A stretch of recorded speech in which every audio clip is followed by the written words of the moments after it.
ইল্লাল্লাহু মুহাম্মাদুর রাসূলুল্লাহ সাল্লাল্লাহু আলাইহি ওয়াসাল্লাম। তাহলে কোরআনের একটা কলব আছে, আমাদের দেহে যেমনি কলব আছে, প্রতিটা প্রাণীর যেমনি কলব আছে, অন্তর আছে, কোরআনেরও কলব আছে না নাই?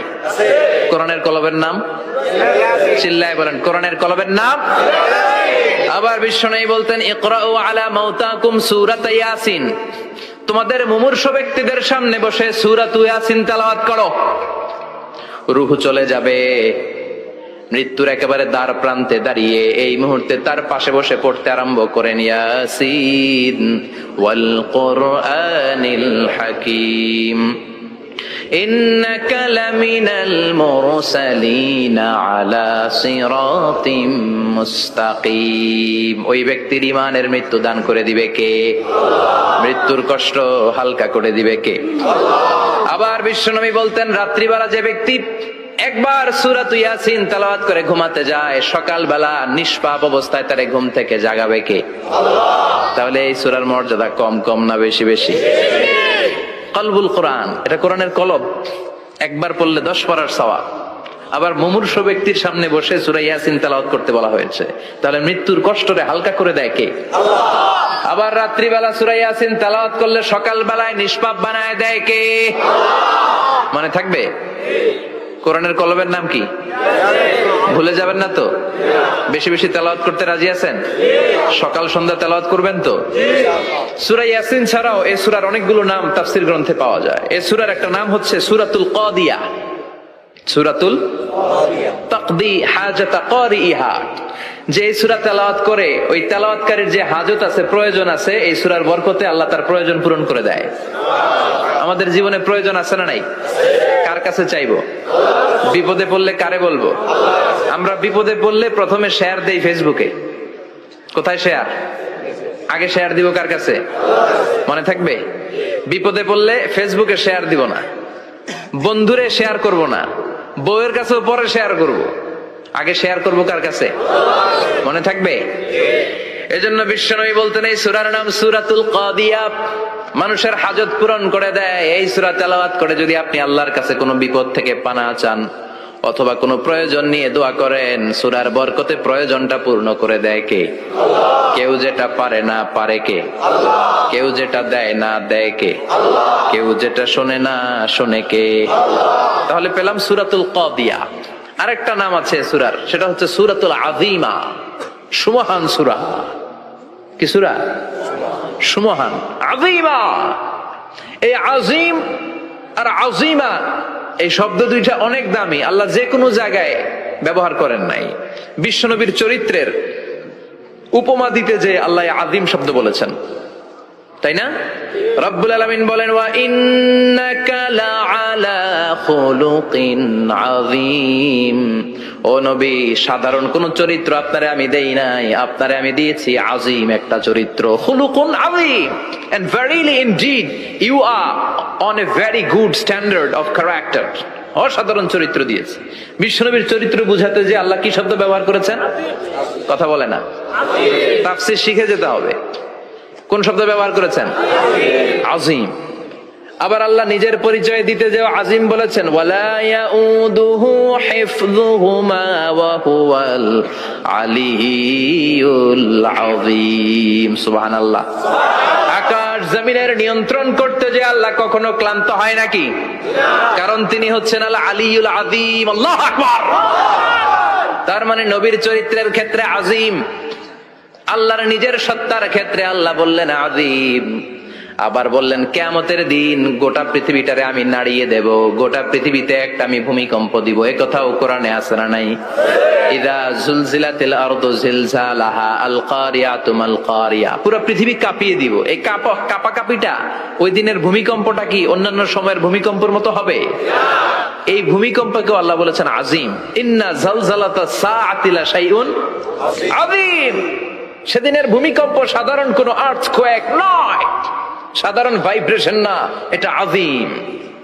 আবার আল্লাহ কোরআনকেও আযীম বলেছেন, ওয়ালাকাদ আতাইনাকা সাবআম মিনাল মাসানি ওয়াল কুরআনাল আযীম। ও নবী, আমি আপনার নিত্য পাঠনীয় সপ্তবাক্য সূরাতুল ফাতিহা দিয়েছি, সাথে সাথে কোরআনে আযীম দান করেছি। সুবহানাল্লাহ। তার মানে কোরআনের ক্ষেত্রে আযীম, কিয়ামতের ভূমিকম্প এটা আযীম, আল্লাহ নিজেও আযীম, বিশ্বনবীর চরিত্র আযীম। আবার এই সূরাটাও যেহেতু দামি, এজন্য এই সূরার নাম সূরাতুল আযীমা, সূরাতুল সুমহান সূরা। এটা যেন তেন সূরা নয়, এটা তো কোরআনের কলব। কলব ছাড়া মানুষ বাঁচে? হার্ট ফাউন্ডেশনে যেয়ে দেখবেন মানুষের কি অবস্থা। হৃদরোগ, হৃদয় যার নষ্ট, তার যে কত কষ্ট। এই যে কি পরানো লাগে এখন, রিং পরায়, এনজিওগ্রাম, এনজিওপ্লাস্টি করে আর্টারি ব্লক করে ফেলে। চর্বি, এত চর্বি আমরা খাই, এত গরুর গোশত আমরা খাই। মনে রাখবেন, যেই প্রাণীর পা বেশি ওইটার ভিতরে কোলেস্টেরল বেশি। মাছের কয় পা? হ্যাঁ, নাই, এখানে নাই, মাছের পাটা নাই, কোলেস্টেরল নাই। মুরগির কয় পা? জোরে বলতে হবে। তার মানে কিছু কোলেস্টেরল আছে না নাই? গরুর কয় পা? কোলেস্টেরল বেশি না কম? এইবার কোন চিংড়ির কয় পা? সবচেয়ে বেশি কোলেস্টেরল কন্টেইন করে শ্রিম্প, প্রন, চিংড়ি। এজন্য এগুলো কম খাইতে হবে। তবে 40-এর আগে যারা আছেন ধুমায়া খান, 40-এর পরে এই যে মাটন, ল্যাম্প, ছাগলের গোশ, খাসির গোশ, চিংড়ি, এগুলো আপনার ডায়েট থেকে বাদ দিয়ে দিতে হবে। বুঝতে পেরেছেন? এজন্য এই সূরাটা যেন তেন সূরা নয়, এটা তো কোরআনের কলিজা, হার্ট, হৃদয়। এজন্য সূরাটা সূরাতুল আযীমা। সুবহানাল্লাহ পড়েন। তার মানে 1 নম্বরে পেলাম সূরাতুল কাদিয়াহ, 2 নম্বরে পেলাম সূরাতুল আযীমা, 3 নম্বরে সূরার আরেক নাম হলো সূরাতুল মুইম্মা।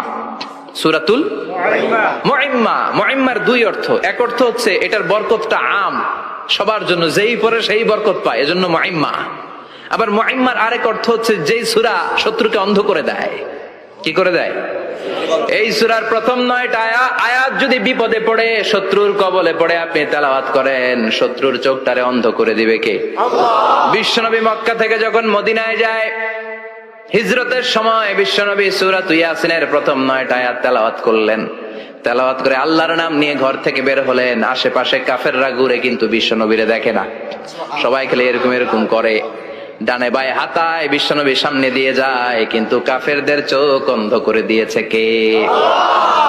এজন্য কোরআন তেলাওয়াত করলে কাফেরদের চোখকে অন্ধ বানায় দেয় কে? এজন্য সূরার একটা নাম হচ্ছে সূরাতুল মুইম্মা। কি নাম? অন্ধ করে দেয়। তাফসিরে কুরতুবীর মুসান্নিফ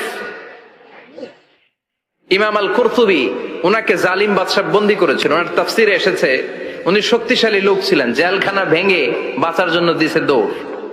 উনারেও ধরার জন্য জালিম বাদশার সৈনিকেরা ঘোড়া নিয়ে রওনা হয়েছে। উনিও দৌড়ায়, ঘোড়াও পেছন থেকে আসে। ওমিয়া মানুষ কি ঘোড়ার দৌড়ের সাথে পারে? উনি হাঁটতে হাঁটতে হয়রান হয়ে এক বালুর ময়দানে যে ধপাস করে পড়েছে। ওরাও ঘোড়া দিয়ে এসে নেমেছে, কিন্তু আজীব তামাশা, উনি বালুতে ধপাস করে পড়েই সূরাতুল ইয়াসিনের প্রথম 9 আয়াত তেলাওয়াত করতে শুরু করেছেন। ওরা নিচে নেমে ডানে বায়ে সামনে পিছনে খালি খুঁজে, কিন্তু দেখে না, সামনে কিন্তু বসা। ওদের চোখটার অন্ধ করে দিছে কে? বিশ্বাস হয়? ঈমান হয়?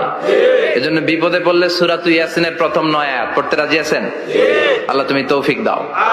আরো জোরে পড়েন আমিন।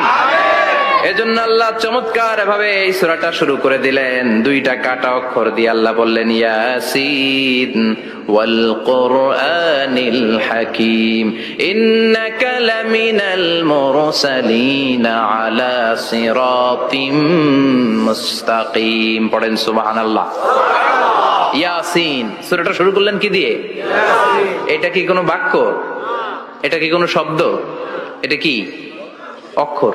2টা।